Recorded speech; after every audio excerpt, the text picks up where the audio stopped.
controversial partnership between Delta Airlines and government-owned Saudi Arabian Airlines is sparking more controversy. The country has refused Israeli passengers and prohibits anyone from carrying non-Islamic articles of faith on board. Illinois Senator Mark Kirk has asked the FAA to investigate the partnership.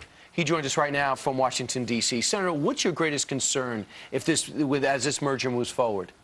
Well, I got involved in this when USA Today published an article saying that the code share agreement of the Delta Sky team may deny Jewish passengers the ability to have access to the system.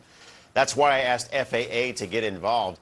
I don't think we should let any other country, for example, Saudi Arabia, to import their racial or religious prejudices into the U.S. civil aviation system. Senator, since that USA article, there's been a lot more information that's come out, some of it previously erroneous. So let's clarify some things, because Delta put out a statement in which they recently said that they do not code share and they do not plan to code share, meaning that there won't be this reciprocal agreement between Delta's passengers and Saudi Arabia's passengers. There won't be frequent flyer miles that you can use on either. Furthermore, Delta also says that they don't fly to Saudi Arabia. So are they in the clear if they don't do any sharing with Saudi Arabian Airlines and they don't fly any passengers to Saudi Arabia? Does that make you feel better?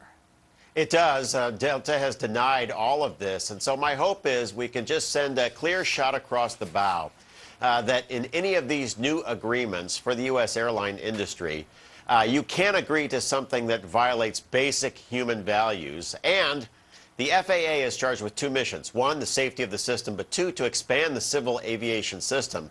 And you can't expand the civil aviation system if you import other countries' prejudices into the code share reservation system of our own. And this is on the heels of another controversial move in which they charged a group of soldiers $2,800 in baggage fees, even though they were clearly coming back from war. So you saw a trend that you think needed to be addressed. I did.